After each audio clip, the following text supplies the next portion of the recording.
Hello. I almost nailed it exactly as it turned 4 o'clock this time. Hello. And there's a couple of you in here I can see. We've got Jamie, Wandering Mountain Bardic Path, and Isabel, Blue Sapphire. Hello. It's Sunday morning for you. Awesome. It is, well, yeah, obviously 4 o'clock here in the UK.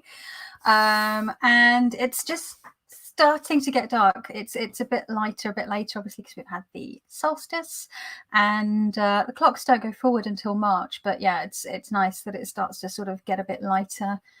Well, actually, it gets a bit lighter before the solstice. They already start getting lighter, the days, but that's neither here nor there. Need to watch back part 1, but hoping to be here for a little while today. Hi everyone. Hello Robin. Your little tree disappeared, but it's still light in the room. Hey, hi Simon.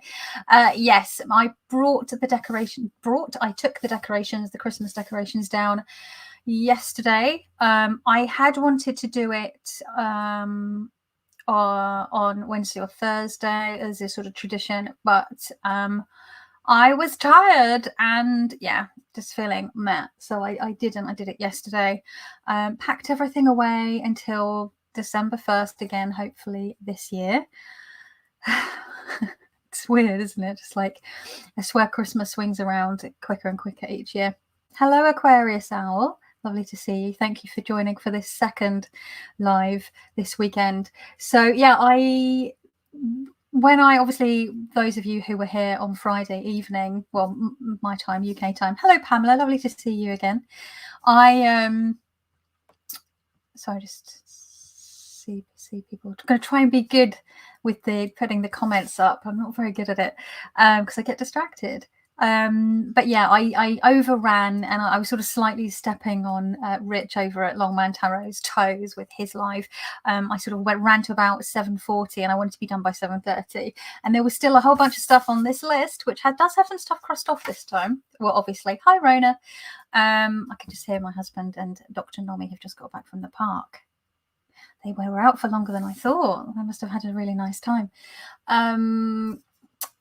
So yeah, there was a whole bunch of stuff that I hadn't touched on. I only touched on half of the stuff, which is fine. But it was stuff that I wanted to talk about, and some of it included like shop stuff and things like that. So I wanted to touch on it. I didn't think I was going to go live this weekend because I did say I was going to have a chill weekend. I was going to blitz the flat yesterday morning and then have a chill weekend, but I've not done very well at resting. So hi Rosemary, lovely to see you. So fail on that front, and I've not been sleeping very well. I've been awake by like 6:30 yesterday morning and this morning. So yeah, I do feel quite tired. I'm hoping I can get an early night tonight and feel a bit better tomorrow. We will see, because the year is sort of starting. We're well into the new year now at this point. Okay, so how is everyone? How's your weekend going? Have you been enjoying your? I'm assuming that everyone's got the weekend off, but not everyone does. Some people work the weekend. I used to always work the weekends pretty much when I was doing hair and makeup. So yeah, I would. Weekends were sort of not really a thing for me. Tarot and tattoos. Hello, lovely to see you. So yeah, for me, having the weekends during this pandemic, I mean, I have all the days, I guess.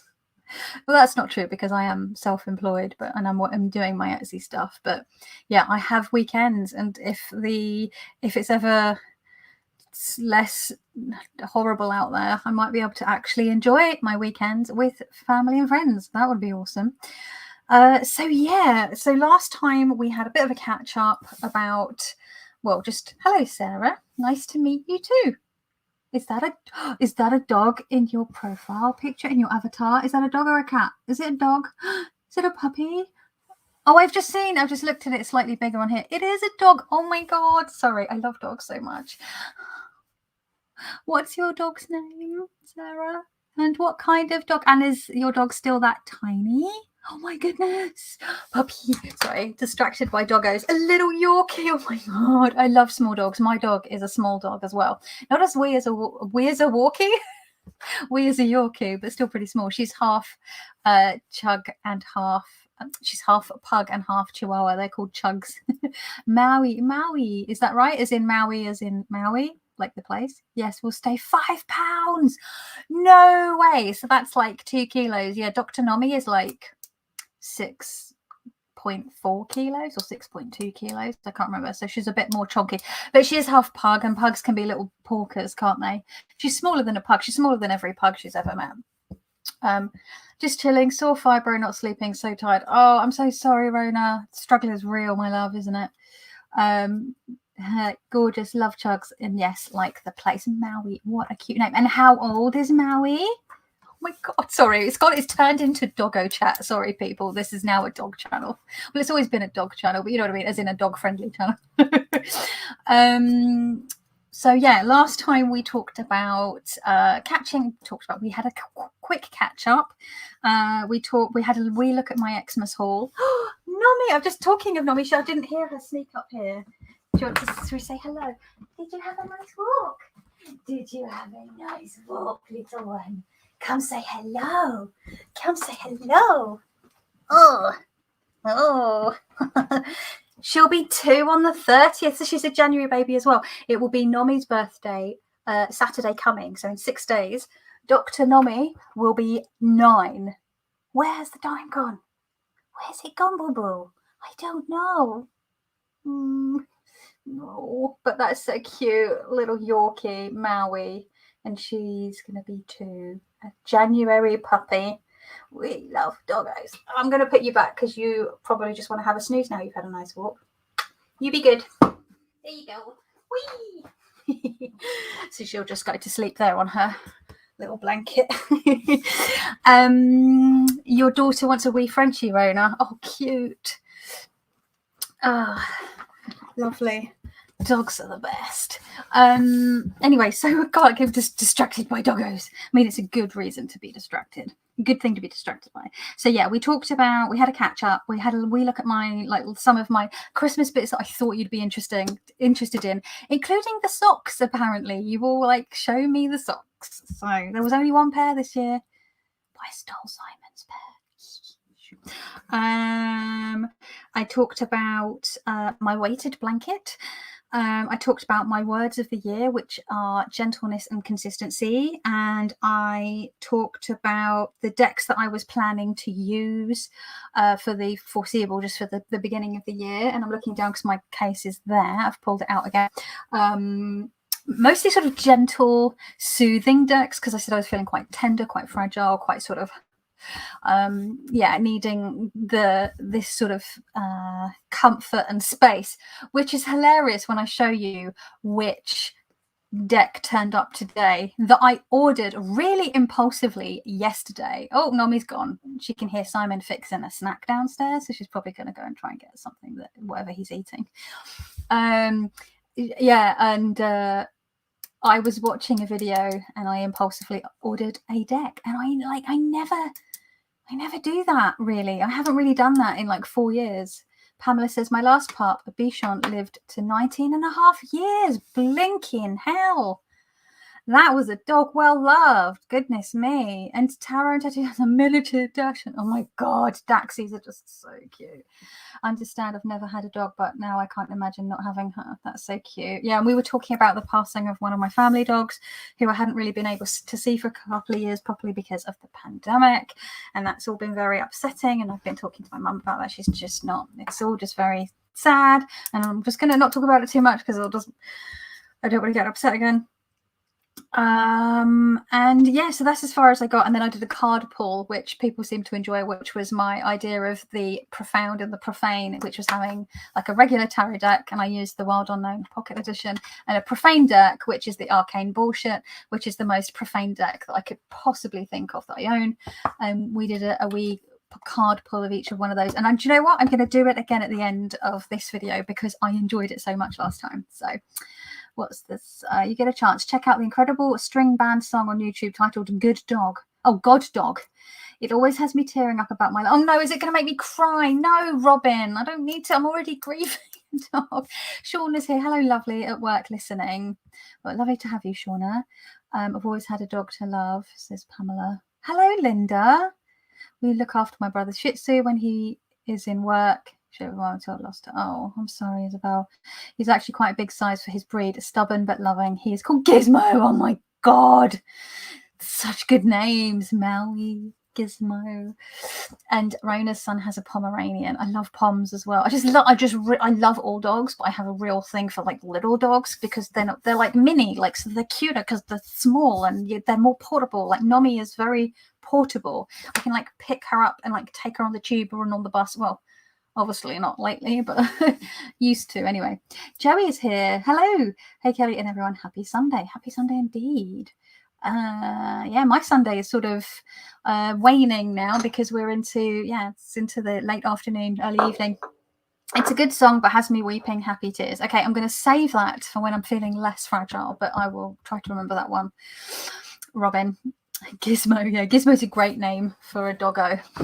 Or just for pets in generally, isn't it? Just because, yeah, obviously the gremlins.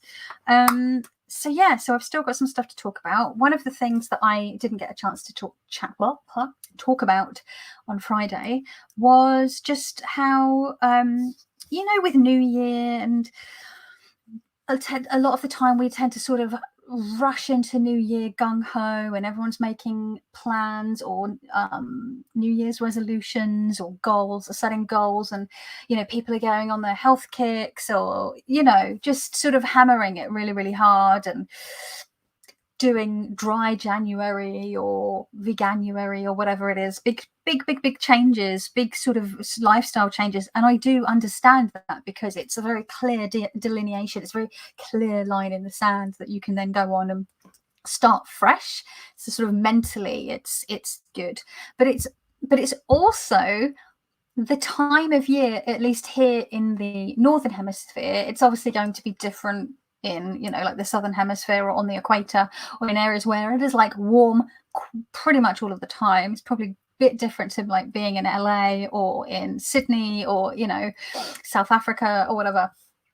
But winter is a time for quietness and a time for slowness and a time for just resting, essentially. And the animals know this, right? Because the squirrels and the bears, we don't have bears in the UK, they're not native. I don't even know if we may have had bears, I think very millennia ago, but they were either all hunted or we didn't have the main bears on our mainland. Bears in mainland Europe though. Anyway, it's beside the point. Essentially, a lot of animals will store food or they will hibernate.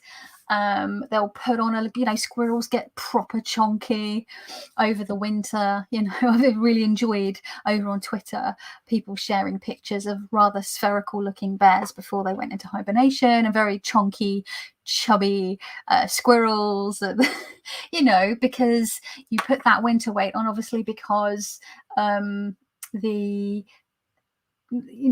everything, the leaves fall, the berries drop, everything's gone, right? Nothing's really growing, everything's lying dormant, and so you're having to stock up to get through, right? But it's a time to be quiet, it's a time to rest, it's a time to be slow. And 1st of January, loads of us, or 2nd of January maybe, if you've had a big night out on New Year's Eve and you need to recover, we're hell for leather. And really, I think those of us that are maybe in the Northern Hemisphere and are in a colder environment and a more barren environment at this time of year, maybe we struggle with that, because it's so cold and it's so dark and it's so depressing. What's that? I think it's the 2nd or 3rd January, Monday of January's class, called Blue Monday, because it is apparently the most depressing day of the year. And it's weird because my birthday is this month, and I've always mostly enjoyed January because I have solstice, and I have like Christmas, and I have New Year, and then I have my birthday. I have it like towards the end of the month, so I've got something. I guess that's what gets me through January, is that I know I've got my birthday coming, and I try to enjoy that. But not everyone has that. Not everyone is a January baby, and obviously a lot of those are people that get paid monthly or every like 28 days, like I used to do when I worked in fashion. I'd get paid towards the end of each month. I think it was on a Friday, the last Friday of the month, I think I got paid.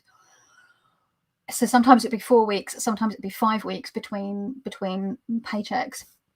I say paychecks because Americans say paychecks, but UK people don't get paid by checks. It goes straight into our bank accounts. Do Americans still get paychecks? I think that's the thing. You folks still use checks. Hardly anyone in the UK, as far as I know, unless they're like real of a certain generation, will use checks, because we have like direct debits and like bank transfers and contactless payments with our cards. Anyway, so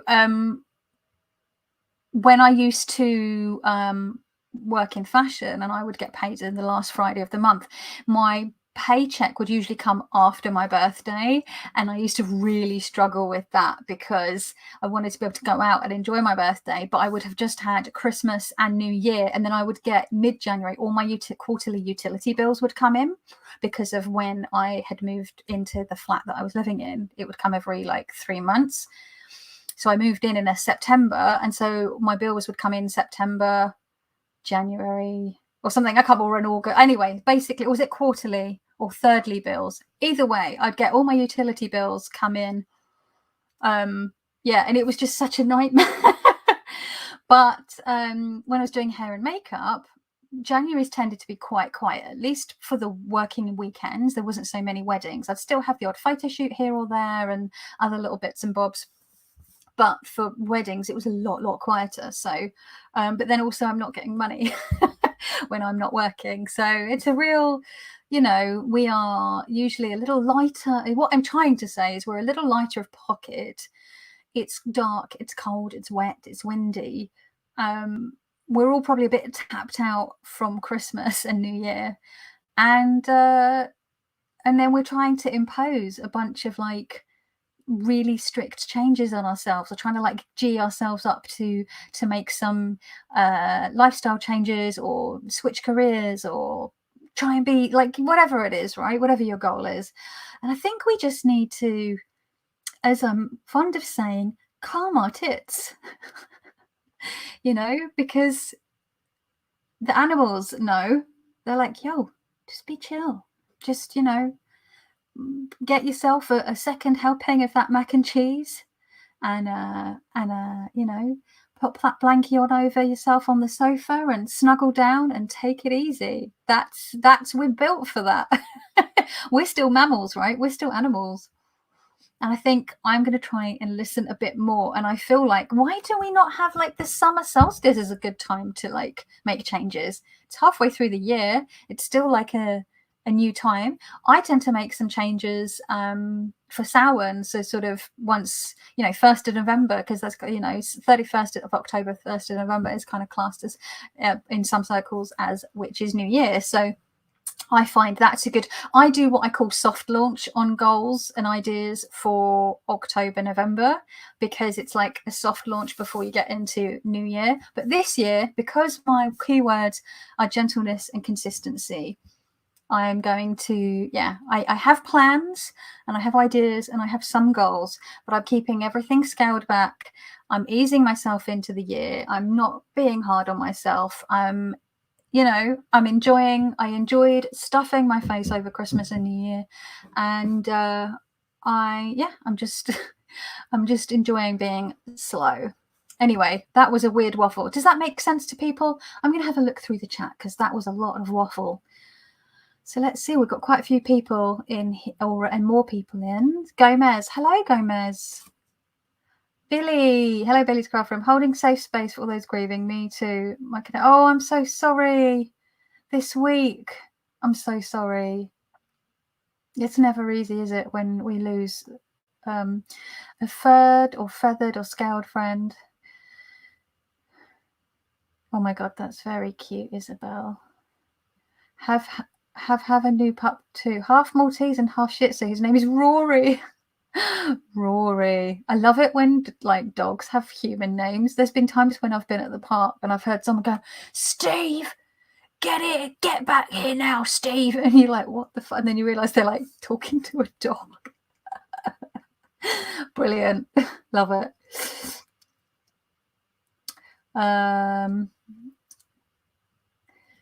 I'm a bear. I am a bear too, Isabel. Well, obviously. I've stored my winter weight again, and I don't seem to ever use it up again without a lot of effort. But that's the thing, just don't stress about it. I find if I stress about it and I focus on it, then it becomes a thing. Whereas if I just sort of intuitively follow, what's the word? Just be intuitive about what I'm eating and the seasons, it just sort of melts away throughout the summer. You know, it's a natural to put weight on over Christmas. That's literally Christmas, New Year, winter, whatever you celebrate or not, Yule, winter season. Again, I'm talking about the colder areas, because if you are somewhere which is incredibly tropical or desert landscape or something that's just really, really hot, it's going to be very different. Your body, your physiology is going to be behaving differently. Animals will be behaving differently. Yes, hedgehogs hibernate. That's true, Rona. Rhonda, hello. Greetings to everyone. I hope you're all doing well. Aquarius owl. I'm a February birthday. We always have a blizzard that day, or maybe it just feels like that way. Do you know what? We had a full-on snowstorm on my 40th birthday last year. So we had been planning, because we were in lockdown, but we were allowed to go for a walk in the UK. And I was like, okay, well, we will go for a walk. And they said there might be some rain, but I've got the rain gear and everything. It's fine. And it's always snowed or rained on my birthday. I can't remember a birthday or when it hasn't snowed or rained or sleeted or hailstoned or something. So it's like tradition. I'm always a bit nervy if it's getting close to the end of the day and it hasn't rained, because I now see it as a good luck omen, because I'm a pluviophile. I bloody love the rain. I don't usually complain about the rain. I complain about it a bit at the moment because our flat is not fully watertight, and we're arranging to get some more external work done because our ceiling is leaking in the living room, which is stressful. But barring that, I generally love the rain.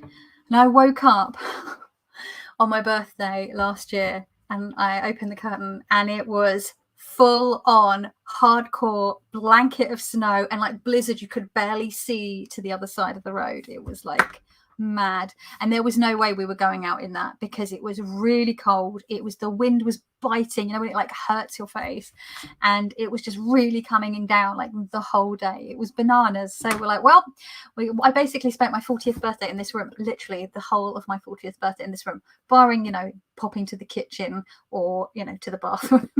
I'm not gonna lie, it was the first half of the day was kind of fun, but it got a bit depressing, and I did have a bit of a cry later that day because it was not the 40th birthday I had, you know, pictured. I was very excited about turning 40 and pandemic, and I was like, well, maybe I'll get to have I'm no longer 40 41st birthday. Oh, sweet summer child. That ain't happening either. I'll probably be spending my 41st birthday in a couple of weeks in this room, and yes, I probably will have a bit of a cry about it because it's depressing as fuck. Although I might be able to go for a walk, but because of my hip and leg problem that I've got going on, I'm not really supposed to go on long walks because it fucks it up, and I'm doing physio and I can't mess up all the hard work I've been doing with physio. So I don't let's see. Oh, yoga, that sounds good. You live in Chicago, Linda. My hubby goes to check. Check goes right into the bank too. Oh, that's good. I'm glad you're holding up. Everyone's just chatting to each other. Hello, Anne. Lovely to see you. You made it. Just trying to just wanted to read through. Sorry, I know it's boring for anyone watching or watching back. Meow, meow, meow, meow.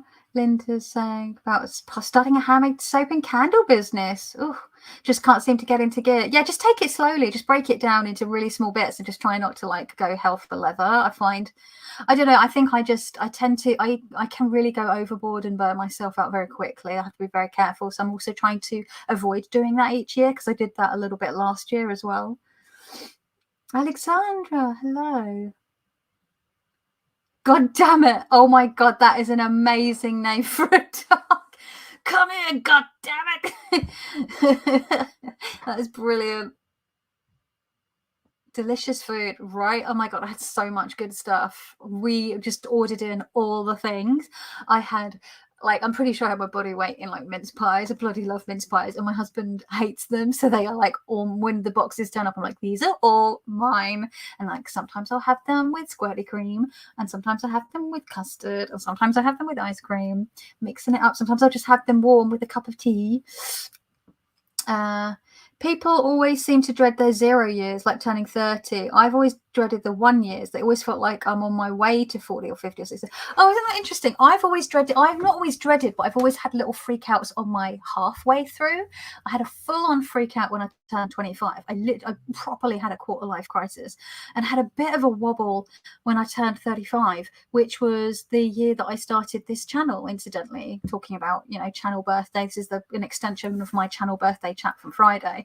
I started that in 2016, and I turned, 35 about 2.5 weeks after I had started this channel. As a spoonie, if I get a day where I can move and have a smidge of energy, I end up trying to do loads and catch up and end up back in a flop. Exactly. This is the chronic illness problem, right? If you're a spoonie, you overcompensate because you've got a little bit of energy, and you're like, fuck, I don't know when I'm going to have this much energy. And then you overdo it. You do all the things, and then you put yourself back to square one. I know. I know so many people that struggle with like chronic illness and disability. And I've been dealing with this for at least a decade, and sometimes I'm good with it, and other time, but most of the time I'm exactly the same. It's just like, but it's like, otherwise you could just never do anything. It's so frustrating. Hello, Satchit Emerging. I missed you saying hello in the chat on Friday, so I'm sorry I missed you. Freezing in Chicago. Oh my goodness. Puppy out to wee. Oh, bless. Okay, so I've talked about the winter thing, so I'm just going to cross that off my list. The next thing that I was going to talk about was the structure of practice, as in like tarot practice or magical practice. And I've spoken about this before. I've really found that, I'm this. Sorry, I just got distracted by Anne's comment. The same, because people were saying Happy New Year to everyone. I was like, I was so depressed on New Year's Eve, and I think having some severe PMS was partly to blame, but also I was just like, I cannot muster the Happy New Year because it doesn't feel like it's going to be one. And actually, I would settle for like an okay year at this point. And I'm just sort of glad to have gotten through another year. For my birthday, I'm just like, I'm glad to just get through to another year, because I have friends who haven't made it this far, and I think about them all the time. I think 40 will be easier. Saturn return is usually the difficult bit for most around 27, 32 of age, says Joey. Laura, hello. Lovely. Swaggy Sunshine, hello. That's a fun name. Swaggy Sunshine. Fun. I like that. So yeah, I'm so sporadic with my practice. It hasn't helped that, the pandemic has left me struggling sort of mentally. And the irony is, right, when you're suffering with anxiety and or depression, or any other kind, or like health issues or whatever, you really need those practices that help you, like, so keeping moving, if you're able, meditation, journaling, those kinds of things, those tools that we have in our toolkit to stay balanced. And when you are depressed or anxious or suffering with certain, like I haven't been able to do any like calisthenics, I can do some upper body stuff, but I can't do like any like lower body stuff because I have to strictly stick to my physiotherapy plan, which isn't particularly intense because I'm having to build up very slowly, and we still don't know what actually is wrong because I haven't been able to get any scans or anything that I need because of the pandemic, and everything keeps getting delayed and postponed and cancelled. And I really hope it's nothing serious, because if it is, I am fucked, because I've been waiting for months and months and months and months now, and it's a bit scary. But let's hope it's not. But yeah, so I've missed being able to like move my body in a certain way. I miss being able to go on long walks with Normie, because that was part of how I kept myself mentally buoyant, especially walking in nature, walking at my local park, which has some like little wild woodland walkways and some lovely wild fields full of flowers and plants and berries and things that you could forage. And, you know, I miss that. But the thing is, when I'm really, really depressed or low or anxious or whatever, I really struggle to like reach for a tarot deck or reach for my journal or really do anything. I can't focus on reading, can't focus on study, can't do anything. And it's so frustrating, because that's when you need those tools. But, you know, that's the paradox. The mental illness paradox. It's so frustrating. So yeah, I've been really, this is probably the most sporadic I've been with my practice the last, like, through the pandemic. Understandable. Again, gentleness, right? It's a rough time for us all. So in the honor of gentleness but consistency, I'm like, okay, let's just start small and build back up again, because that's how I built my practice back up a couple of years ago, using Aidan Wachter's 6 Ways. And I talk about this book all the time, but I love it. I love Aidan Wachter. I love listening to him talk on podcasts. I just love him. I think he's brilliant. I don't have his other 2 books. He had a book released last month as well called Changeling. His second book was called Weaving Fate, which again, I don't, but I've been just getting enough out of this, which is 6 Ways, which was his first book.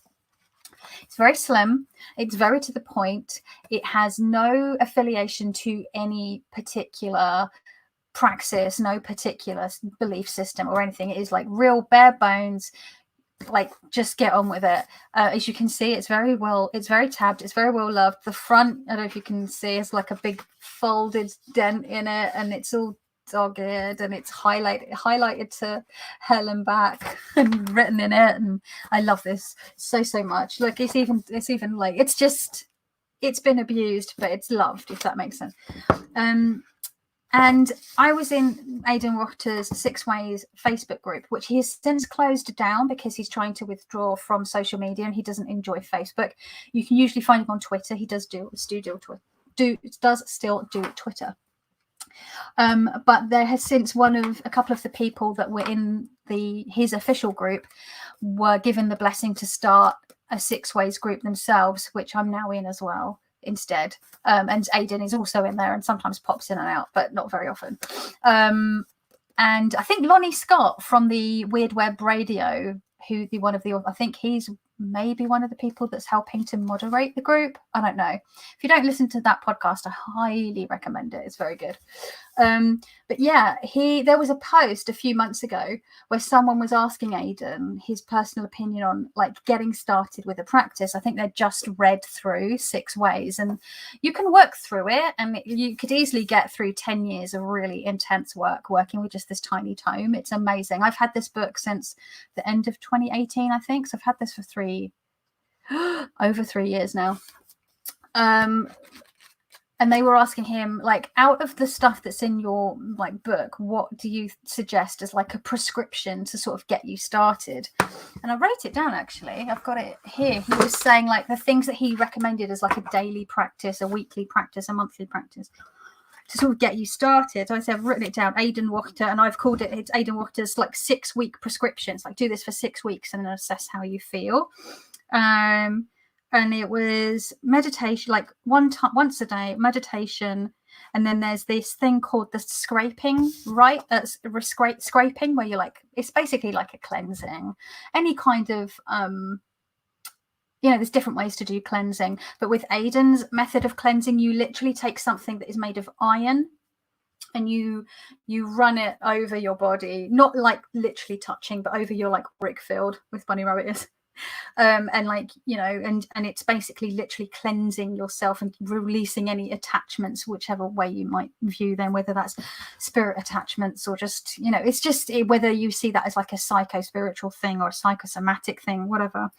Then he has the reclaiming rite, which is about reclaiming. So you cut off. So the scraping is like cutting off any attachments that are not serving you, things that have sort of connected to you, like spiritual debris, if you like. And then the reclaiming is pulling back to you your own energy, all the little tendrils of, you know, I say energy, and I always joke about, I get annoyed by people using the term energy in this sort of like really woo way, because what does that mean? Energy in a scientific sense has a very specific meaning, but I know that when we kind of know what we mean when we say energy, vibes, I don't know, is a way of reclaiming all that you've given out. You're bringing it back to yourself, whether you, and that could just be emotionally, and it's almost about like reclaiming your selfhood and putting those back and reaffirming boundaries. But he's saying that you do that once a day. So you meditate. Oh, that's pretty self-explanatory. I haven't had a daily meditation practice for quite a few months now.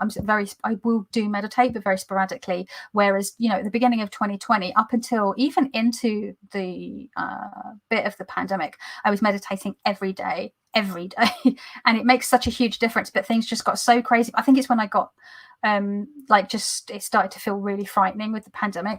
My brain just could not like control that monkey mind at all. But I have managed to sort of gain some meditation practice back, but not to that extent, unfortunately. But, you know, again, gentle. It's fine. It's not a problem. Ebb and flow. Sometimes you'll be doing it every day. Sometimes you won't be doing it for months. Sometimes you might do it couple of times a week, whatever you can do, right? Whatever gets you through. So you do your meditation, your scraping, which is the cutting, the reclaiming, which is pulling back to you, and then offerings. And that's something that I haven't done for quite a few months now, but something that I did really enjoy doing for quite a long time, which is offerings to ancestors, if you wish to honor your ancestors, but mostly the way that Aidan puts it is that sort of offerings to your spirit allies from the field. He sort of calls these sort of other planes as the field, which I really like. I really like the language he uses to explain sort of magical things. He comes from like a chaos magic and ceremonial magic background, and a little bit of a shamanic background, and he kind of just sort of free wills and does his own thing.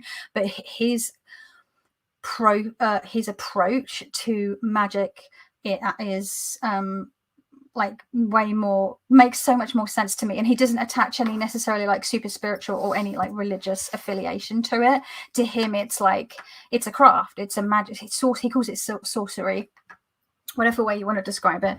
And I like that there is no specific framework that it hangs off, because you can plug it into your own existing framework, or you can take his basics and pad it out, use by experimenting yourself, which is how I was talking about over the last like a couple of years ago, how I've been breaking down my practice and building it back up with stuff that makes sense to me.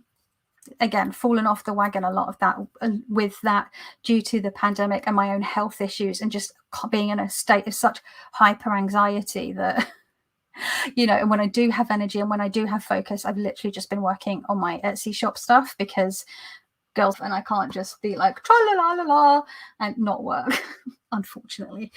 Oh, to be a lady of leisure.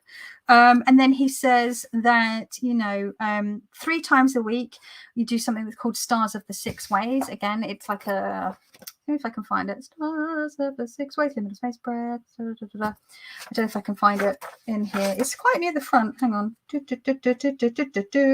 Stars of the Six Ways. I'm not going to be able to find it, but basically, and you don't have to do everything in this book. And there are a couple of things that I haven't done. I think when I last spoke about this book, there was something in here that I said that I always skip over and that I was going to do it. And then I sort of tried to start working towards doing it, which was creating sort of a specific kind of altar space and workspace and like this like power object, but I couldn't, it didn't feel like it wasn't forming for me. So I sort of said, you know what, I'll come back to that if I feel it sort of comes a bit more, if it feels a bit more right. I don't know if that makes sense. It's hard to talk about it without obviously not everyone knowing what the hell I'm talking about this book, unless you've read it or worked with it. And then he saes once a week do like a spiritual bath or shower, what I really like about Aidan is he's just like, use what you have, make substitutions where you want, go by your gut and your instinct. Don't worry about other people's correspondences. Do what feels right for you. So, you know, I don't have a separate like shrine or altar for ancestors because I don't have the space at the moment, and I'd like to. Also, I don't know much about my ancestors, and to be honest, they were probably a lot of them were probably a bunch of bastards. So, but your ancestors don't have to be your blood ancestors. They can be ancestors of, like, if you're an artist, you might feel like you have artistic ancestors, or if you are a musician, musical ancestors, whatever, you know what I mean? Maybe I always say, you know what I mean, as if you get what I'm talking about. And I put in the once a day as extra credit, breath work and affirmations. So I think the whole idea of this 6-week thing was either you do this for 6 weeks and see how you feel. But who was it that I was reading? I can't remember if it was The Little Work or if it was Aidan Wachter, or if I was listening to a podcast with someone. Maybe it was Jason Miller, actually. It might have been Jason Miller, who talks about in his Sorcerer's Secrets book, that's it. But if you're going to start a magical or spiritual practice, just introduce one thing one day, every day, and do that for a week or for a month, however long you feel that it takes. So like meditation every day for a month. And then after that, you add in the scraping. So you do meditation and scraping for a month, and then you're 2 months down the line, and then on the 3rd month you add the 3rd thing in. Do you see what I mean? Or for the week, you could do this by week, or you could do it by month, and it makes those habits, you're like stacking a habit on top of an existing habit, so you're making it easier to form them, and you're taking it slowly. Gentleness and consistency, my 2 words. So I'm like, I'm going to go back to this and try Aidan's prescription, and I'm gonna try it for a week and maybe see how I feel about adding in the scraping. And if I feel like it's too much, and I feel like it might be because I'm still very anxious at the moment, then I'll do the meditation for a month and then bring in the scraping, and so on and so forth. So yes, that is the plan. And then finally you're adding in the other things once a week or 3 times a week or whatever. But he said, like, that's the like real good bare bones minimum to get you started with regards to like a regular practice. And he's very open about, he talks about like he'll have a regular meditation practice, and then I've heard him in podcasts go, oh, I'm going to get back into my trance. He does trance work at night because he's an insomniac, so he finds the easiest way to do his trance work is in the wee hours of the morning when he can't sleep, because he's in a liminal space, and he's in a liminal like mentally, but also night time, the wee hours of the morning being a liminal space, because most people are in bed.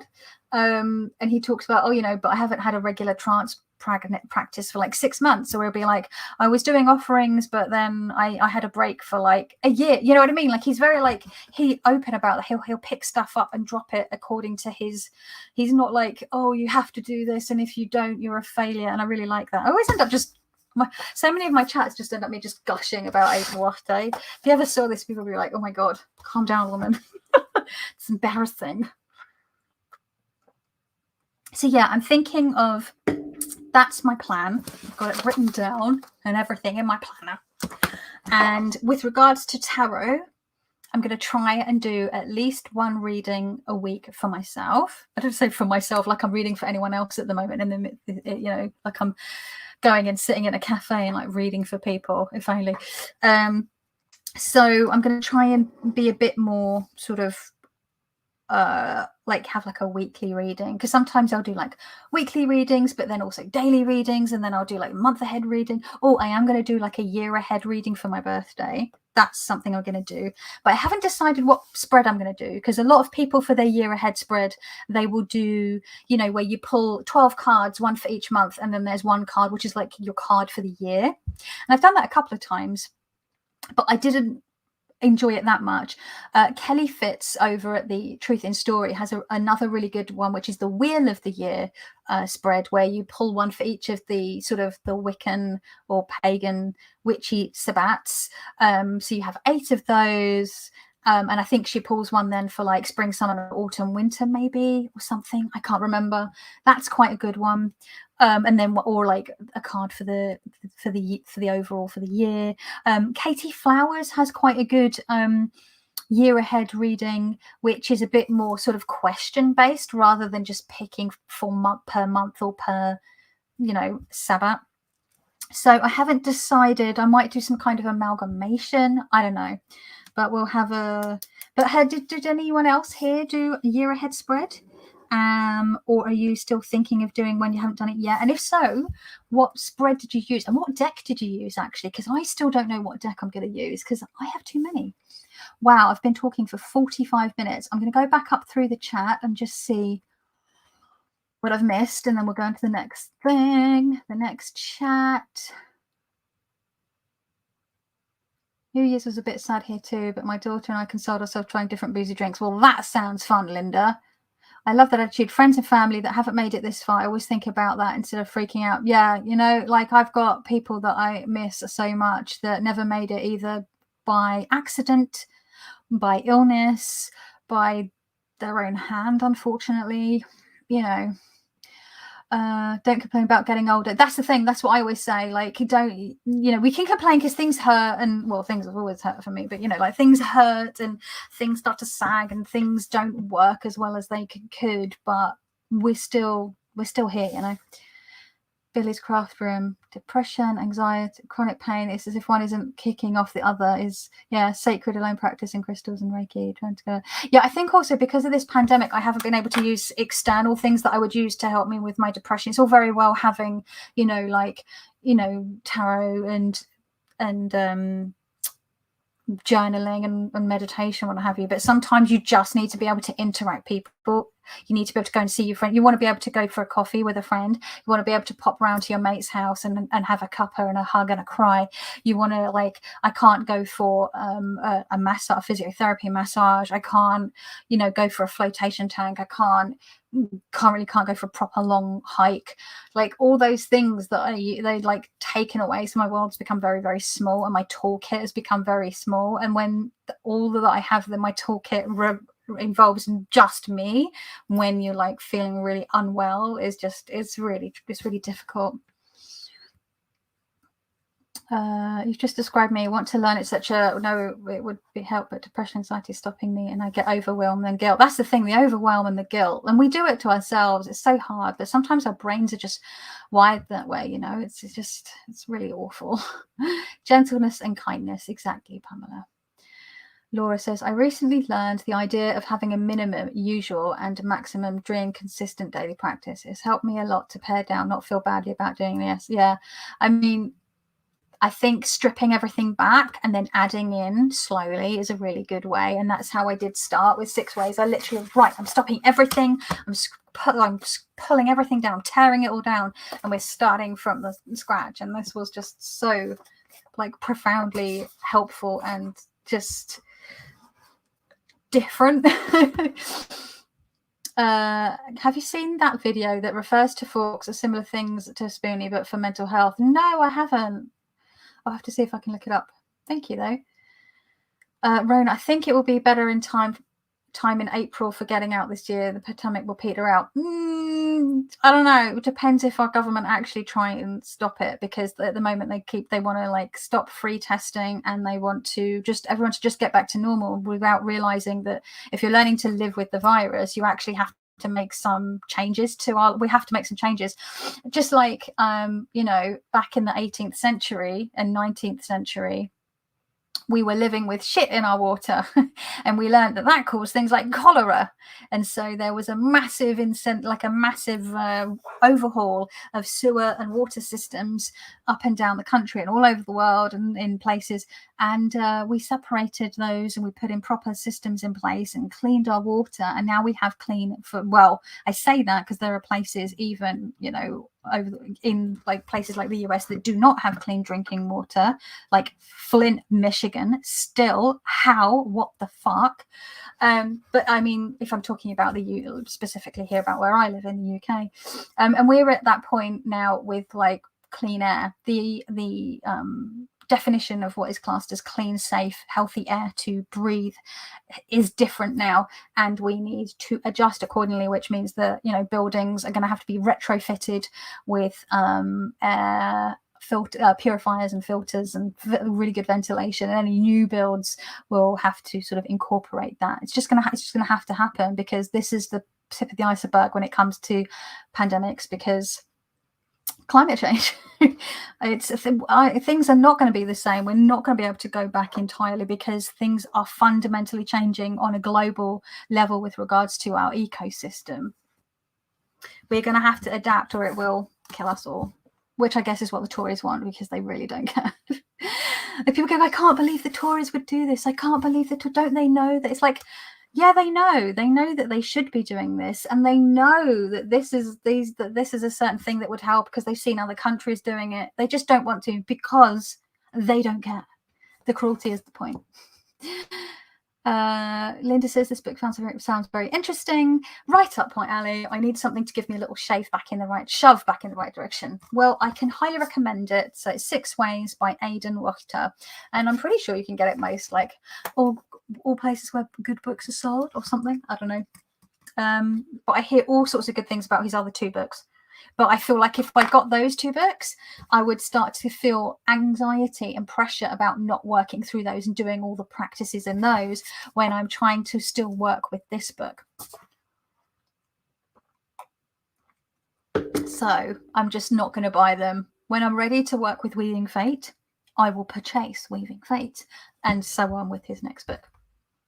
When you say scrape with iron, what can you use? I mean, I've seen people use different kinds of metal. I think iron is the thing that he recommends. You can use, like, a lot of people in the 6 Ways group said that they use like railroad spikes, things like that, or coffin nails or stuff like that. I'm looking to just pick up like a coffin nail or a railroad spike, because I was using, where's it gone? Hang on, it's in here. When I was doing some scraping, because it didn't have anything iron, and I thought, well, just use something metal, it's fine.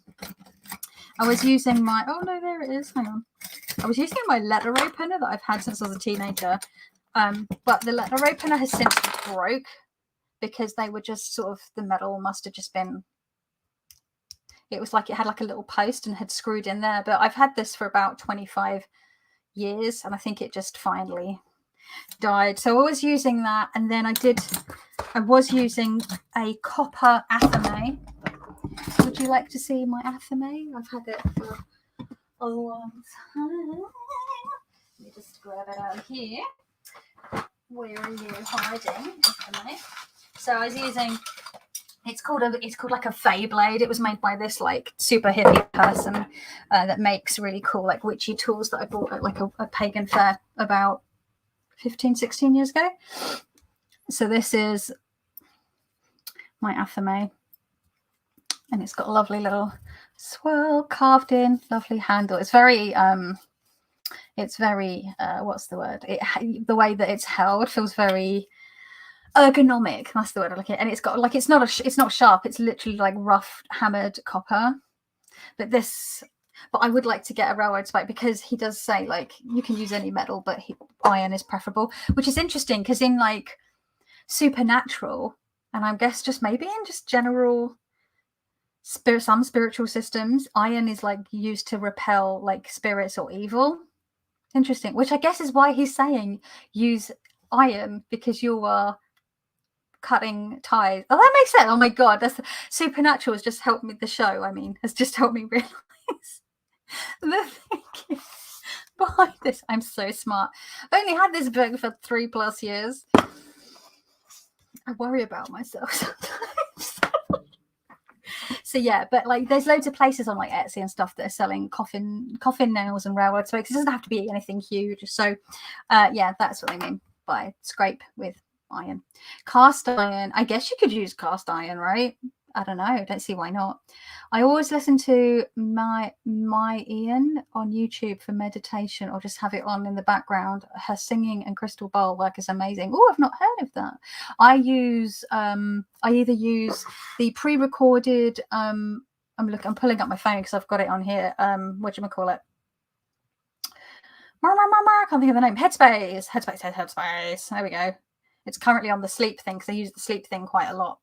Rain on Rocks. I listen to all the rain ones. See, Pluvival helps me sleep. And And then I also use Insight. I use the paid version of Headspace. I don't know if I'm going to renew that this year. It comes up for renewal in April, and it's about 50. I paid 30 quid as an intro offer in 2020, but then it auto renewed for like 50 quid, and I'm like, what? And I don't think I've got 50 quid's worth of use out of it, because I do love their sleeps casts and their like soundscapes and stuff, but their meditations I find very samey. They seem to use the same technique with very slight variations, and I'm like, they're kind of a muchness. I'm paying 50 quid for a lot of the same stuff, so I might knock it on the head this year and just stick to Insight Timer. I don't know if I will buy a prescription to Insight Timer, but it has way more free stuff than like Headspace or Calm does, and a much wider variety of stuff on there. You've got like transcendental stuff, musical stuff, chanting stuff, mantra stuff, just like you can just literally just use a timer that starts with a bell or a gong and finishes with a bell or a gong. It's really much more versatile, I find. Yeah, that's what I use. Right, I've got 35 minutes before I want to be off, so I've got a natural spiritual life that flows well, is not rigid. Yeah, exactly. I think if we get too stuck in it, we can sort of make a rod for our own backs and sort of stress ourselves out. Let's see. Breath work helps me calm down and relax. Yeah, and I put the breath work and affirmations in there for myself. Like Aidan didn't do that, because I find when I start meditating, I start my meditation with breath work and then I go into meditation, because the breath work helps me get into a meditative space, if that makes sense. And I also use breath work to help me calm down if I feel like I'm having a panic attack and stuff like that. So I'm like, it's just really, really useful way, like whether it's box breathing or some other kind of technique, it's really handy.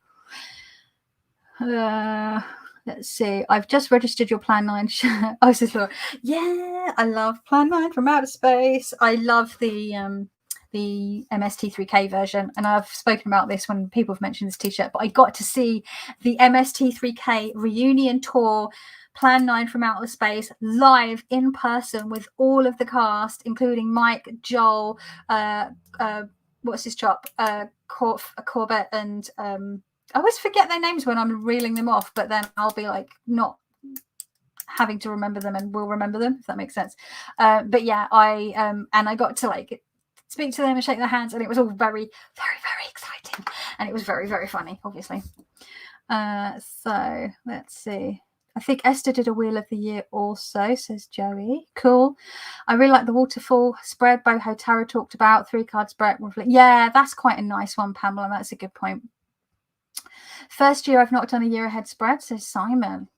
Wow, yeah, you always do one, don't you? But though, you know what? You've not been in the headspace. It's like I was saying, I was just feeling so miserable on New Year's Eve. I just did not want to do a reading. I was like, I'll just be like, well, that's all just shit, isn't it? And I wouldn't be able to like interpret anything, because I was just so like feeling like kind of sticky and fudgy and in a gross way. Oh, the Fuhaxa. I'm hoping the Fuhaxa will become more readily available. I think she's doing a second print run, isn't she, the creator? Because I didn't see that until after the fact. And I was like, oh, man, that's beautiful. I've not really I've seen the Crow Tarot in person, and it's not really done anything for me.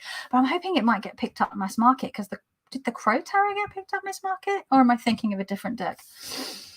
Meow meow meow. I just got Tarot Avatara, used it in a classic year ahead spread and archetypes for each year. That's cool. I pulled a spread, but I went in over my head. I tried to use astrology. Oh my goodness. Oh god, I couldn't with the astrology. My brain is like, Mer. Someone said hello, Beth. Hi, Beth. I draw an animal card per month, but on the first of each month. Oh, that's a good, yeah, because that's how I would usually do it, because I wouldn't do a wheel of the year, because I just find it too much. I was doing it with monthly spreads when I was being more consistent with my readings. That's a Water Child Tarot. I've not heard of that. I did 12 cards Major Arcana, 12 Oracle cards, used the Angel Wisdom Tarot. Blooming hell, that sounds cool. Tarot of the Crone. I've not worked with it too much. I have that deck, but I got the booklets and everything in the workbooks, and I'm like, I haven't got round to it. Yeah, that's quite a good idea. Just using the majors. Had a very magical night. You sleep with a crash from him. Oh my goodness. Oh wow. Interesting. Yeah, what the fuck, Flint? Like, Jesus Christ, I just cannot. It just makes no sense. Yeah, even on Obama. Yeah, like the fact that he did that thing where he was drinking water, like, just fucking disgusting. Yep. It's 100%. Yep, it's fucking terrible. Kim, hello. Right, I'm trying to keep up with the chat, but it is going a lot. I'm gonna have to try and watch it back, I think. Yeah, Crow's Mass Market. Her Guardian of the Night just got picked up. Yeah, the Fuhaxer is getting a second run. I'm hoping it'll get picked up, Miss Market. But anyway, so that's my tarot stuff, reading of the year. I think I talked a little bit about that last time, but I've gone over it again. So a little bit of news, because I've got some stuff to for show and tell, but I want to get my like the actual news out, which were the things that I missed on Friday that I was like, oh crap, I need to tell people. So shop update, shameless self-promotion section. But I spoke about wanting to do some research and development in January. I do have 2 drops worth of pouches locked and loaded. Almost. I do need to photograph them, edit the photos, and create the listings, which is another chunk of work to do. But the actual pouches are done. So actually, I can give you a wee. There's my box of pouches. There it is, under the bed. I did a little sneak peek of some of them from the top on my Instagram, my art Instagram my art Instagram account. But yeah, I've still got a bunch of accessories available, including, wee creatures, ghosty jellies and hearts, earrings and things, and brooches. But I know what you folks are here for are the pouches. So that's double. That's two deep. So that is 2 drops worth. I think it's 15 or 16 pouches per drop. Ready to go. And that's why I was pushed myself. I finished my shop, my final shop drop in December for the winter holidays. I shipped them out, and then I was still working right up to the wire on Christmas Eve and New Year's Eve, the space in between Christmas and New Year's, that weird liminal space. I was working my ass off, and I had to make Christmas presents and 35-40 handmade Christmas cards as well, because I just left everything so behind. And I'd had my booster jab and was unwell for several days on top of that. December was hard. Oh, no wonder I'm tired. I don't know how I'm still going. But yeah, so I've got a whole chunk. I've got some larger ones. This is the size for the deluxe, the large Thoth. But I know someone who also bought it for a different large deck that it fit. I've got my standard size pouches in a variety of colors, and then I've got the wee ones, which are like the Wandering Oracle, Squid Cake Marseille kind of vibe size. So good to go. But January is going to be research and development for some new stuff for the shop, some tarot related and some not. So watch this space. I will be if you want to see. Oh my god, dropping everything, making a mess. What am I like? If you want to see updates on what I'm making, I will be posting some of my research and development stuff over on my art Instagram account. But I might keep some stuff secret so that it's a surprise. I don't know. How long does it take you to make a pouch? Do you cut out a bunch of patterns assembly line, or do you start? I used to start and finish them one at a time, but once I started doing this as my actual job, I realized it didn't work. So what I might do like a little vlog of me making it. I do have some vlogs over on my art channel, which is something I'm going to get to in a second. My art YouTube channel was that I will match up. I'll come up with all the color combos and charms and ribbons and threads. Then I'll cut a batch, and then I will sew them up. and that's a pile, and then I will attach all the charms, and then I will attach all the ribbons and the little hearts that cover all the mess that's going on with the ribbon and the charm being stitched on and everything, and to secure the ribbon more. So yeah, it's sort of like it's more batch work now. So yeah, it's a real yeah, a vlog. Says so. Beautiful colored pouches. Thank you, Anne. Yours are beautiful too, and I love all, and I saw that beautiful bunny that you made as well. Oh my goodness, was that you that made the bunny that Simon purchased? Is that you I'm thinking of, or am I getting mixed up? Do you make smaller bags for Lenormand decks? I have done in the past for custom and for myself, but that's one of the things that I hope to have coming, because Lenormand decks can really, like tarot, I guess, can really vary in size. So I need to hit on a Lenormand deck size pouch that is going to fit most Lenormand decks, you know what I mean? So I'm probably going to get out all my Lennies, check out what the sort of average size is, and then sort of go from there. So yeah, I probably won't be doing vlogs until I finally spend that camera money I got last year and purchase a camera. But I've just been really nervous about dropping money on a camera because I don't really know what I'm doing, and I never know. Yeah, it's going to be a steep learning curve. I got a Taroko that I need to get a pouch for. I need to check its sizes, Isabel. That's the thing. So I'll be doing research and development. I've got 2 drops worth of stuff. My initial idea is to do a drop on Sunday the 30th of this month, but because that was my initial idea, but because of everything going on with Omicron, I don't know. I literally, the area of London that I live in is it has the highest infection rate in the entire United Kingdom. I'm not only am I living on Plague Island, I am living in Plague Central. My area, also my local area, has low vaccination rates for like at all, and low booster rates. I think something like 29 to 30% of people have been boosted, 50% have been fully vaccinated. Or 60%. It's really, really low. There's a lot of vaccine hesitancy and a lot of sort of anti-vax for some reason in my area. I think it's more vaccine hesitancy. So I'm clinically vulnerable, so I have to be really careful because I cannot afford to get this illness if I can help it. I'm trying. So it will really, really depend. So we will see. That's my initial idea, but I will play it by ear. Oh, that rhymes. And then I was hoping to open up custom orders in February, but again, because of this whole way, that was my initial plan before all this Omicron stuff. So I'm going to have to play it by ear. So I just wanted to, because people I've had a couple of emails and stuff asking me like, what's the deal with that? So that's the deal with that.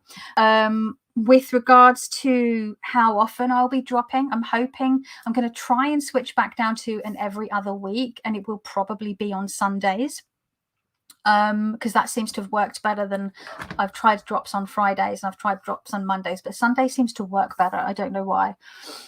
It just so I'm probably going to stick to a Sunday shop drop, and I will try to go to every other Sunday and see how that goes, because I have to pace myself with regards to how much I'm making, physically making, I mean sewing, and just managing my own health, because I do have a lot of stuff going on behind the scenes.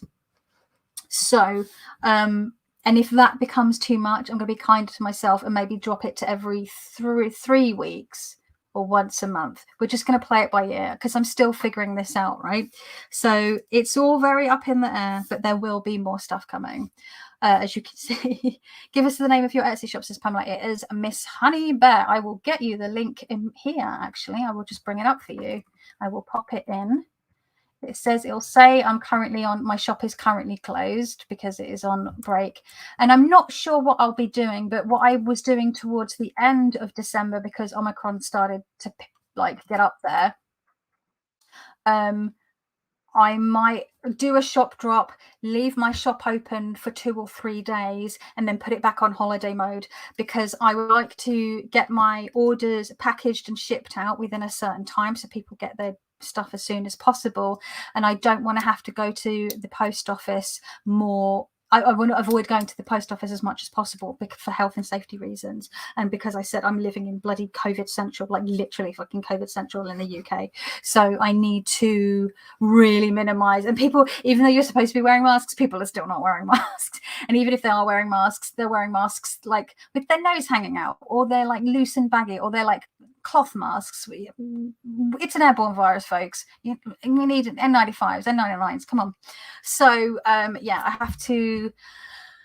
I might be doing that. Shop open, shop drop, 2-3 days, back on holiday mode, and then package, send out, make more stuff, shop drop, and that's just going to help me avoid going into because when I was doing the drops in October and November, I just had left my shop open and was just dropping new stuff in, so you could go in at any time and buy, because COVID rates had really started to come down, and it was Omicron that's really just made everything bananas again. So I'm basically treating it like it was at the beginning and just being super careful.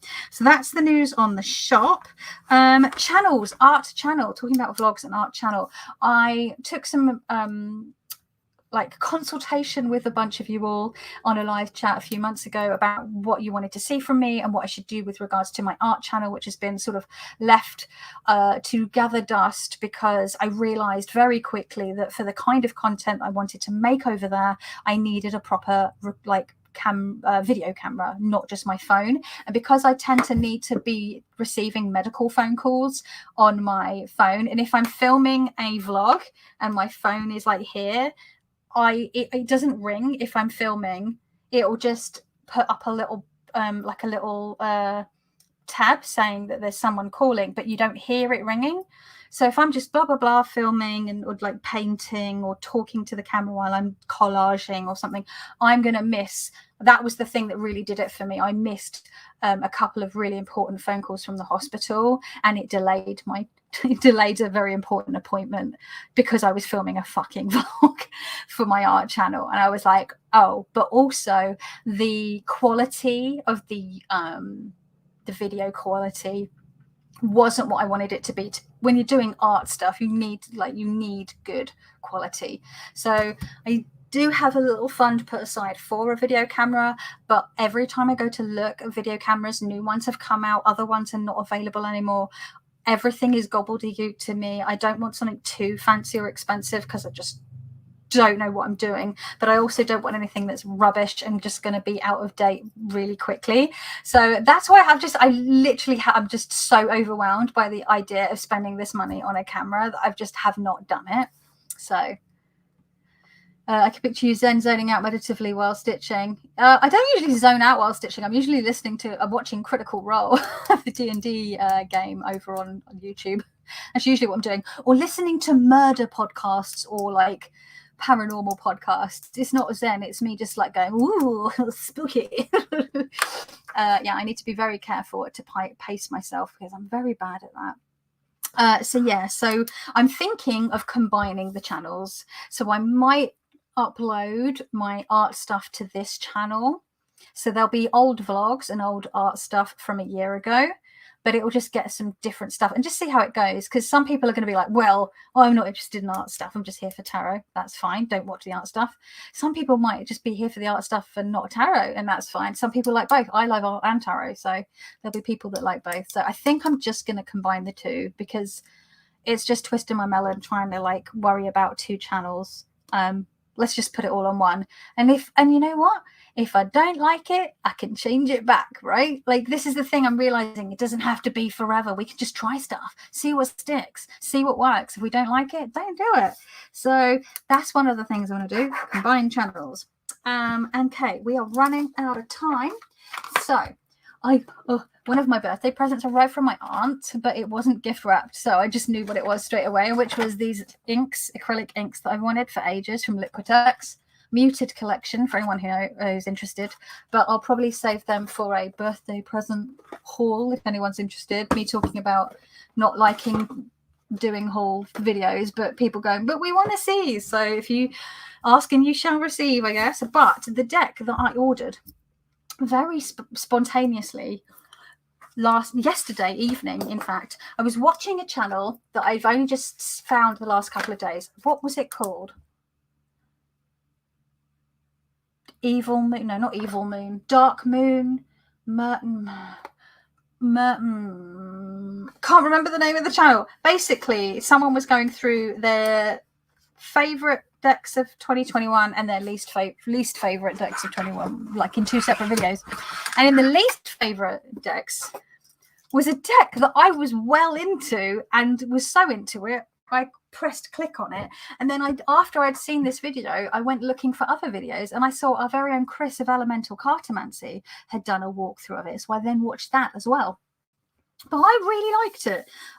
The woman that no shade on her, like she was explaining why she didn't like the deck, but she was saying she didn't like the size of it. She didn't like that it was a pip deck, whereas I'm like, I fucking love that it's a pip deck. I love reading with pips is my favorite, in fact, now, believe it or not. So yeah, and then she was saying she didn't like a whole bunch of stuff, which is perfectly valid because, you know, courses for courses, everyone's got different tastes. But it's the Cthulhu Dark Arts Tarot. Now, I know pretty much next to nothing about H.P. Lovecraft other than Cthulhu, weird, creepy Leviathan stuff, and that he was an absolute bigot and horrendous racist. But that aside, sometimes he's very dead. He's very, very dead. So he's not getting this money. This is for this was an independent deck. It was a Kickstarter, which I knew nothing about because I'm very out of the loop with new decks. The Fuhuxa being, I was like, oh, where's that? That's lovely. Oh, it's out of print. Oh well. I think the book gives very little information. I think the Kickstarter deck maybe gave more, because I watched a video earlier today, which was the people that were doing the Kickstarter had sent cards out to creators on YouTube and given them a real blurb about each of the majors that they'd sent out. And the guy that I watched, it was a blurb about the Emperor card, and it was a really in-depth see, this doesn't give the information that was given to this YouTuber. I might see if I can find if there were other people that got sent other major arcanas, and that the people in the video have read out the information that the creator of the Kickstarter has given them, because that will give a really great in-depth view of the cards. But it just comes with quite a thin stapled together booklet. I think it's a new company? Who's it published by? But this was £10 off, so I got it for £16. No, it says it's 21. No, not £10 off, like £5 off. It's 21.99 in the UK, and I got it for 16, I think. It's just it's quite a long deck, but it's also like, yeah, actually, it's not as thin as I thought it was going to be. It's actually quite big. That's what Chris was saying in Elemental Cartomancy. So this is going to be a side shuffler, because I've nailed the side shuffling now. Oh man, I took off the plastic on the outside. I thought I was being really smart, but there's actually plastic on the inside as well. Oh, it's okay. It's got one of those old-fashioned cigarette wrapper pulls. Remember those cigarettes? Goodness, I haven't smoked for years. I'm going to take my ring off because it always gets in the way of the shuffling. But yeah, I just absolutely fell in love with it, and I within the space of about 3 minutes, I clicked to bought it. I don't think I've ever done that, like ever. And there's me in my last live going, I've picked out really gentle, nurturing, cute, fluffy, comforting decks to work with.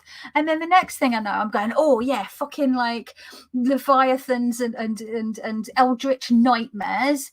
Give me it, please. So I'm clearly not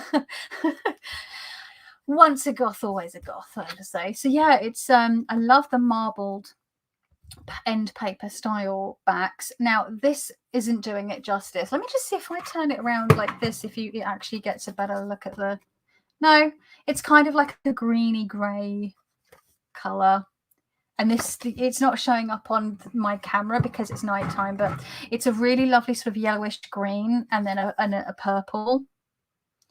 but it's all based on stories, Lovecraft stories, which again I know bugger all about, but we can fix that. And I just really love the artwork, because even though I don't know anything much about Lovecraft, like I said, I can fix that. But I just really, the imagery just really drew me in. It's dark. It's dark. It's macabre and creepy, as you would expect. You've got all these weird, like, eldritch terrors, sort of insect-like, multi-breasted weird thing with a, like, goat head. I don't know. It's just, I mean, this isn't going to be a walkthrough. There are videos out there if you want to look at a walkthrough. If you want me to do a walkthrough, let me know, but I'm sure there are better ones out there than what I would do at the moment. It's just creepy and weird, and I love all the different colors, the really lovely jewel tones. This, like, purple and magenta. Again, this light is not doing it justice at all, but this is a really lovely purple with, like, magenta slug things. I don't know. I'm really into it. I love how, like, sinister the hermit looks standing in the cauldron, and you can't really see, but this sort of warm pinky tone has a real, like, neon quality to it. I think it also reminds me of the way that I do some of my artwork, where I use, like, neon flashes of neon in my artwork. I use highlighters a lot in my artwork because I just love neon. Just like strength. Oh, it's really yummy. Again, this is like a real beautiful, like, jade greeny blue color. The colors, they're like, and it has this, like, etching quality to it. I don't know. I just really like it. The one thing I will say is that I know it's a pip deck. That doesn't bother me. I love me a pip deck. There's the Ace of Cups with some blood. The one thing I do wish they did, so here's, like, the Two of Cups, and it's got this grey marbled background, but they've used the exact same color background for all of so that's the Two of Pentacles again, so it's grey background, and then and so on. Same for the swords. The Two of Swords has the same grey background. So I do wish that they had sort of done what was done with, like, say, the Polkar, for example, where the background color is changed slightly to mix it up. Whether you do that within the each suit, as in, like, each suit has a variation of a color, or you just have a specific color for each suit, I think that just helps with the reading, just visually, like, seeing what you're looking at, how many coins you've got, how many cups you've got, so on. Hello, Patrice, my love. But that aside, I really love the Tarot del Toro, and they all have the same sort of antique-y, creamy, papery background. But I feel like they have a bit more going on. The pip illustration sort of take up more of the card, so it's less of an issue most of the time, because some of these, they feel like a bit like they're floating in space. But it's good. I think I will enjoy working with it. And then I was like, oh my God, the notebook I showed that I got for Christmas, one of my presents from my mum. And I was like, what am I going to use this notebook for? And it's got, like, skulls and coins and dragons and sea stuff. It's all very sort of piratey. Well, Cthulhu, or you're often seen sort of coming out of the water. This is going to be the journal for this tarot deck. So I think I'll do my Tarot Bound by Dawn Michelle over at Boho Tarot. I bought her digital version of her Tarot Bound a couple of years ago. I really, really like it. I've spoken about it before. I think I'm going to do that with this. I think she's got a print version now, or will have a print version. I can't remember, but it's well worth checking out. So I'm into it. I'm excited to have a play. Let's see if I can shuffle the book. Yeah, the book doesn't give much information, but side shuffle. Oh, it's a little wonky, but I reckon I can get the hang of it. Oh, I'm gonna have to edge it. I think I'm gonna have to edge it in, like, I don't know what color I'm gonna edge it in. I have a think. But yeah. Oh yeah, side shuffle, side riffle. So yeah, that arrived today. That was my impulse purchase, and I was like, you know what? Fuck it, it's my birthday in a couple of weeks. this is my birthday present to myself, although I did order a different deck earlier in the week as a birthday present to myself, but that was half price. It was £8. So I'm like, it would have been rude not to buy it. So I've bought myself, after not really buying myself that many decks. I did get a few decks last year, but you know, compared to the amount of decks I was buying in sort of 15, 16, 17 and 18, you know, the last 3 years have been quite thrifty. The most, I think 2019 and 2020 were the least decks that I'd got into my collection. Last year I got a few. This year I have a feeling I might go a bit deck mad. I don't know. Sort of swinging the other way. The problem is when you're stuck inside for 2 years and people, what was it at the CDC? They said that the encouraging news is that it only seems to be people with several comorbidities that are dying or get very sick from COVID. That's the encouraging news. So basically those of us that have more than a couple comorbidities and or are chronically ill or disabled can go fuck ourselves and just die because we're expendable. I was like, wow, I have at least 4 comorbidities, but I guess it's just encouraging that I'm more likely to die than the rest of you. Like, just Jesus Christ, talk about ableism and eugenics. When you hear people talking about like that, about chronically ill and disabled people for 2 years, it really starts to really messes with your head. Honestly, I've really been made to feel like I am disposable. I've been told by people online, like, if you're not safe, then you just need to stay indoors and let the rest of us live our lives. Gee, thanks. I guess I'll just fucking stay in my house for the rest of my life. I get really angry with it because people don't understand. Like, they're like, it's just a cold. It's like, it might be just a cold for you, but who's someone who had just a cold and ended up almost hospitalized and had post-viral illness and ended up bedridden.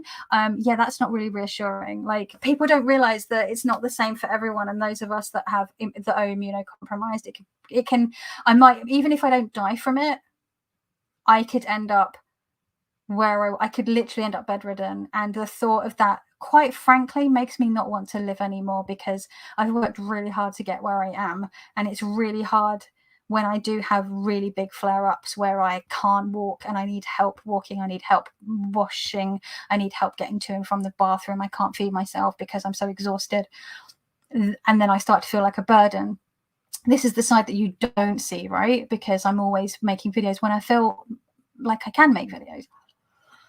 Or I don't look sick. I don't look like a disabled or chronically ill person, because people think people like us actually look a different kind of way, or a certain kind of way. So yeah, it's the thought of ending up with post-viral and a massive flare-up and potentially being bedridden again and more immobile and being just so or the only thing that I can do is literally lay in bed and not be able to think or move in the dark is terrifying. And I think people don't quite realize how bad, like, people talk about, they don't understand chronic illness or like or being what anyway, this was the rant portion of the video. I don't want to get too like down but it's really hard listening to the way that people speak, that, you know, when I've heard of people, when you see that people have died or gotten really sick and they go, oh, but did they have underlying health issues? It doesn't matter, their life still counts, they're still valuable, we still count, we're still valuable. You know, anyway, I'm going to do my tarot pull. Let's just have a quick look through the chat. A deck walkthrough with Chris, Lovecraft, Ezra Pound, always surprising and disappointing. I just bought my first camera in 15 years. The entry level even is expensive, and there are a lot to pick from, very similar price points. I was making spreadsheets comparing, it's overwhelming. Oh, Laura, do you mean like a camera is in a video camera, Laura? I'd be interested to know which one you got and what you think of it, if you've bought it to make videos, and how you feel about it. What's a great movie someone's talking about? Oh, I won't get a video camera for my birthday because I asked for money for Christmas and my birthday the year before, so that I could buy one myself. But then I was like, I'll do some research, and then different YouTubers that I follow, like art tubers, they all say different things, and some of them have cameras that are worth over £1,000, and I'm like, no, don't have that much money to spend on a camera, sorry. Yeah, Lovecraft was an unpleasant person, but an extremely talented writer of creepy lore. Let's see. Despite what we might feel about Lovecraft, if you like horror genre, it's worth the time invested. Yeah, I found some of these small collections of his stories that I might pick up at some point in the year. What a great journal. It's fun, isn't it? Although I do think I'm going to struggle to write in it because it's, you know, putting it on the table. So I think what I'm going to have to do is write when I've got like on my bed with a cushion on my lap, because the cushion will absorb the squidgy, the bumpiness, and I'll just be able to sort of, I'll figure it out. Side shuffle sounds so vaudeville. It does, doesn't it? That's why I went side shuffle, because it made me think of like my old cabaret in Berlin.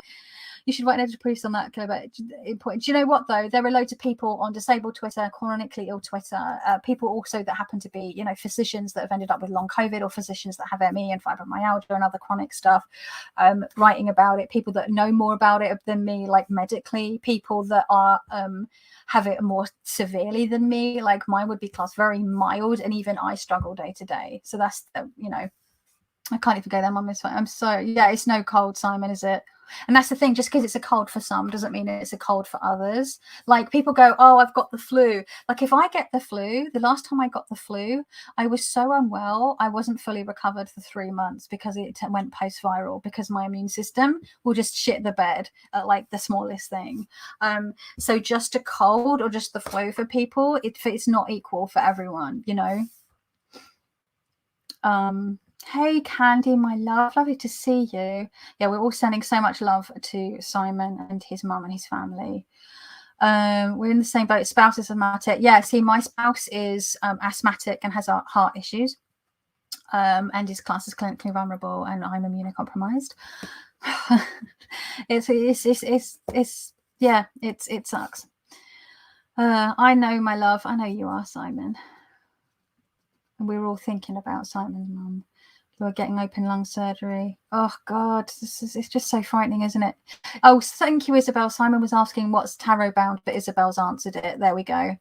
It's a book Dor Michelle Bahatar has written about exercises to bond with the deck. Yeah, well, I think it's now available in print. I got the like download PDF version, which is the one I use. Although I would like a print version, because I was like, well, I'll print it, but my printer died. So then I didn't print it, and I'd rather than spend all the money on a new printer and ink, and might as well just buy the book if it's available. Yeah, exactly. It's just so, this is the thing, after the 1918 pandemic, which did move into the 1920s, 1922, 1923, before it really sort of tapered out, just to give you an idea of how long pandemics last. And that was before the world was so interconnected. The rise of eugenics happened, and we all know how it happened from there. And you can already see the rhetoric happening now, because people that are healthy, a lot of people that are healthy just want to get on with their lives. Unfortunately, some of those healthy people won't realize that they will or could potentially be disabled or made chronically ill by this illness. This is potluck. I know people that are younger than me that had no health issues that got COVID and now have long COVID and are very, very sick, because it is a vascular multi-system disease. So framing it as just a respiratory thing is very, very dangerous, because it does a lot to the brain and other systems in the body. And more information about that is coming out. It's very, very frightening. I've got some really depressing but very informative threads with lots of links and articles and papers saved if anyone is interested. But it is not an easy read. It's a lot. I bought a DSLR and an inexpensive mountable mic. I got a Canon Rebel. May not be the best choice if you only want to do video. It has a 30mm.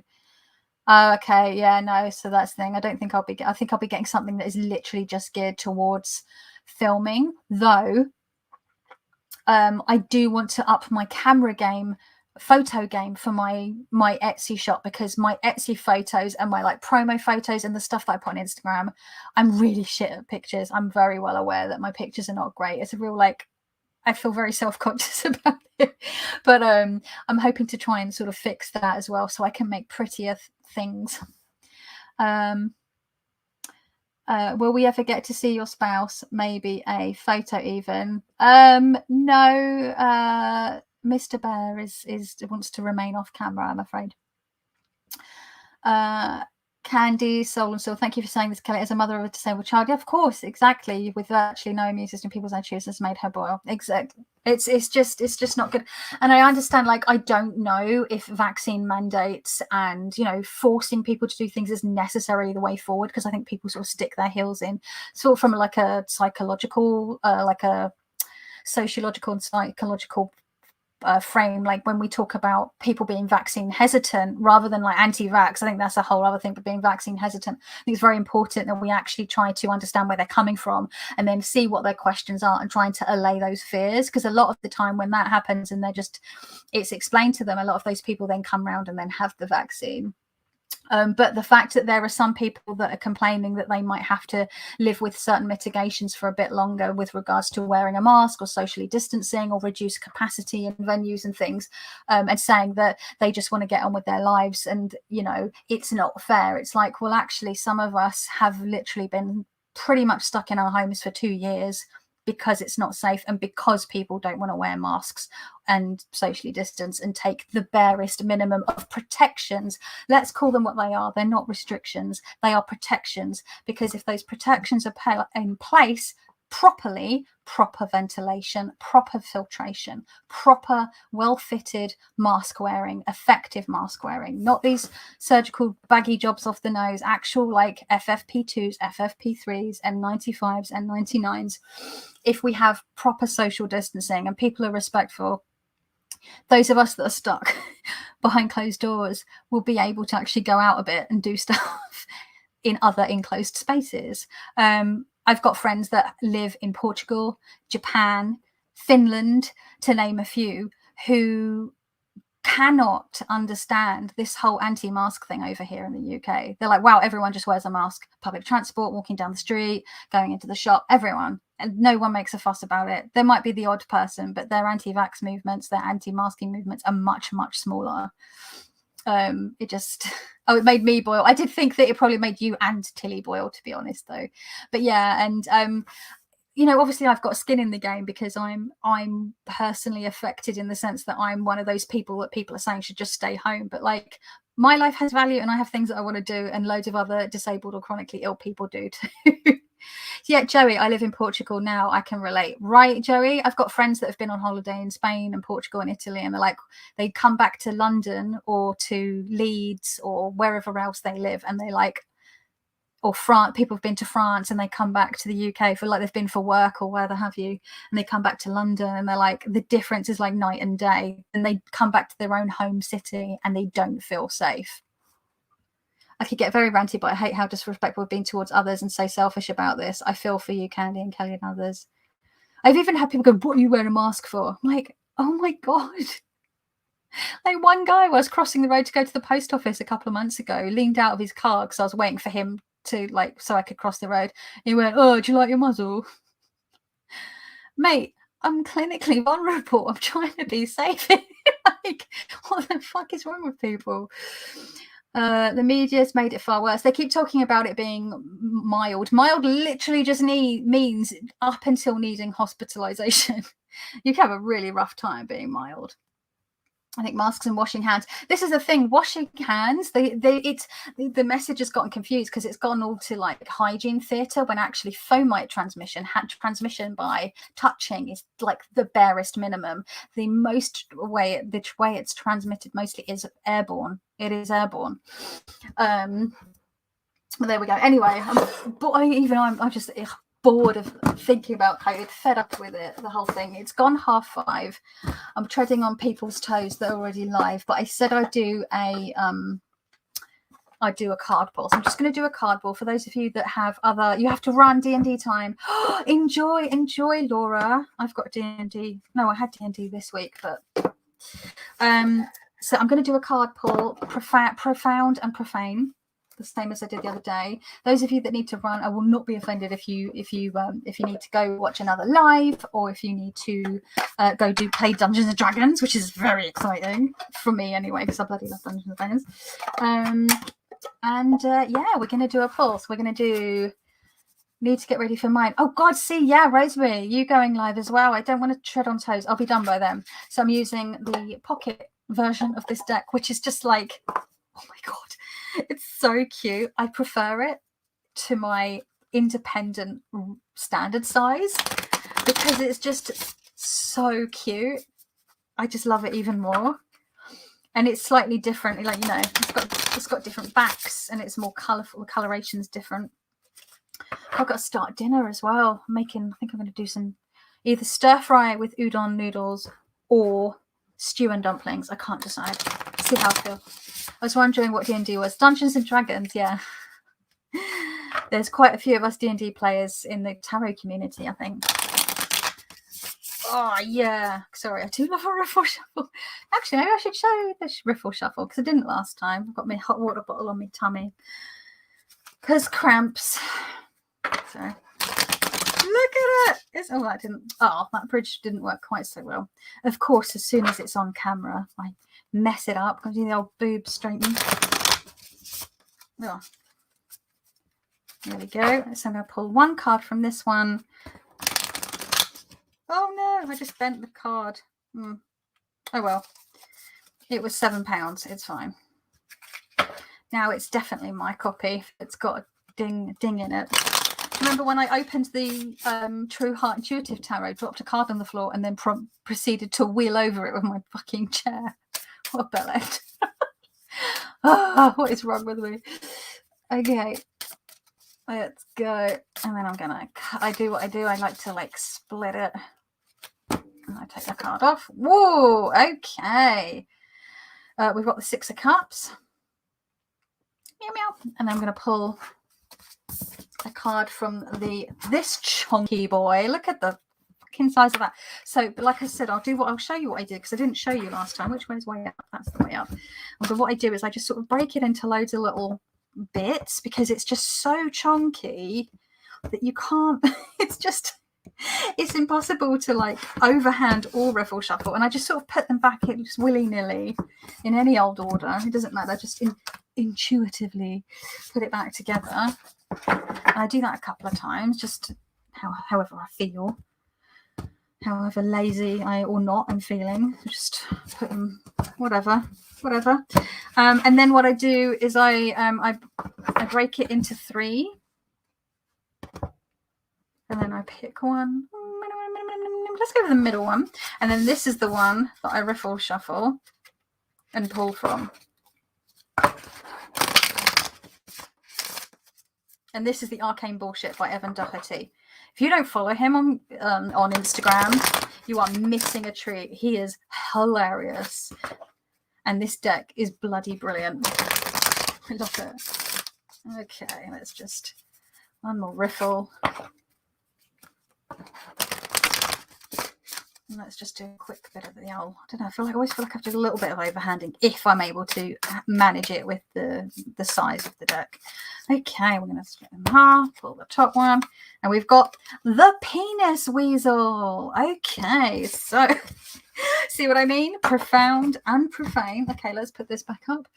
So the Six of Cups is often the nostalgia card, and we think of that as the nostalgia card in the Smith-Waite deck. For those of you will probably know what it looks like. You've got a sort of lovely sort of garden type scene, and there is either a garden gnome or a very small or old person, or maybe a fellow child. I've never been able to quite work it out. I think they have a beard, handing a cup to a wee girl, and it's the cup of nostalgia. The cup of nostalgia. There's a bit of fluff. Sorry, a bit of fluff off my thingies just floated up there. Yeah. So this one is different though. We've got this tree which looks to be like an evergreen. I don't know. There's lots of evergreens. There's quite a few evergreen type trees depicted in this because it's got the like Christmas tree shape. So in my head, I always think that this is an evergreen. But if you see, and everything is grey. So it's almost like this is where we are now. We're in January and it's very dark and grey. But underneath, we have this network of roots and it's colorful. There's this whole life going on underneath, right? So it's just real. That card is weird. Which one is weird? Rosemary, this one or the Penis Weasel? Because the Penis Weasel is definitely weird. But yeah, this is the nostalgia card. I keep saying that, the nostalgia card. That's the Six of Cups. Emotions, memories. But it's like almost like this tree is digging down into the past to access ancestral wisdom or ancestral connections. I don't know, that's what I'm just getting today. It's sort of that emotional connection to your past. But it being a positive thing, this feels like a very positive thing and can actually feed color and vibrancy and communication and connectivity into this sort of gray and sort of quite barren looking. Obviously the tree's not barren because it's probably an evergreen, and they are evergreen, but it's got a lot more going on. And do you know what, actually I haven't really looked too much at the guidebook for this deck, because I've got the indie version, which just has like a little paper fold out. So I should see what Kim Kranz actually has to say about this card, shouldn't I? I haven't really looked at this. I got this deck and I was like, oh, that's cute, and then put it aside because I was in the midst of like mad Etsy / Christmas stuff. So let's find, where are the cups? Pentacles, that's the majors. I know some people, I've seen people either say they really love this book, or they just think it's or they don't, like it's a real mixed bag, like there's no middle ground I've seen to see. Let's see. Six of Cups, memories, childhood, joy. A card of beautiful implications. The Six of Cups focuses on the magic and innocence of childhood. The roots of years past are alight with color and vibrancy. Oh my god, I got that intuitively. See, that's a good artwork when it like sparks what the artist means in the book. That's cool. Old friends may surface and seek you out. All reunions will be joyful. Enjoy simple pleasures and wonder in all areas. Well, enjoy simple pleasures.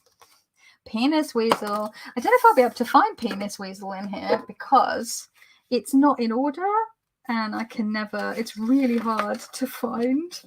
I feel like I need to write this book out in alphabetical order so that I can find the meanings more quickly, because I can never ever like find them in a decent amount of time. But it will be absolute ridiculousness. It's not going to make any sense, because that is the whole point of this. The Penis Weasel. Card 81. Weasels have long, slender bodies, which enable them to follow their prey into burrows.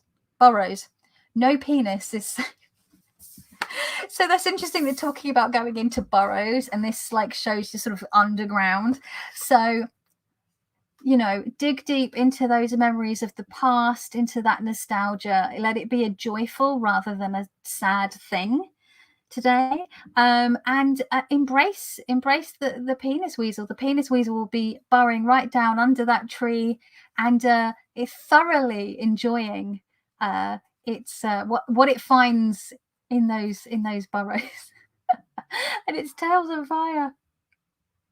So yes, Penis Weasel has gone foraging for happy memories. Some of those happy memories may involve some sensual moments in your life that you may want to enjoy once more. What's that when people go, oh, that's for the old excuse me, wank bank. Anyway, now that was definitely profane. Let's just go quickly up. I'm over my time, but I just wanted to get that reading in, even though it was silly. I got that pocket deck. Oh, Rosemary's gonna probably gone by now, but I will send you a link to a group that is a D&D group for people looking for people for games, and they often pick groups that are looking for newbies as well, or happy to accept newbies. So I will send you that link. I got a pocket deck, love it. Haven't got the standard size, used it for the first time recently. It was so clear, gave me the same cards in 2 different spreads I tried for my year. Cool. Going to have to think about that, Robin. Back to experience with the porn star. Robin, what am I missing? Oh my goodness. Strength from the roots, old memories from the growth of the tree. Oh yes, ancestral connections. So thinking of the weasel in the burrow makes me think of Forager's daughter. Oh, I do know the deck, but I don't know it well enough to recall certain cards. It's a very shamanic thing to enter through the roots of the tree. That is true. The Hermit being the main card in my week ahead. Oh, cool, nice card. What is that deck? Which one, Sarah? The Arcane Bullshit. It was an indie deck. I don't know if it might still be available if you go to Evan Doherty's website, arcanebullshit.com, I guess. But he is hilarious, and this deck is proper. Look at the size of it; it's massive. I need to dig out my Arcane Bullshit. I need some light relief. It really is light relief. Like, I find sometimes it can be really profound, funnily enough. So it's got loads. For those of you that have not seen, we've got the Greased Priest. I think I did a walkthrough of this when I got it, and Evan Peters, the creator, messaged me to say thank you and that he really loved my walkthrough.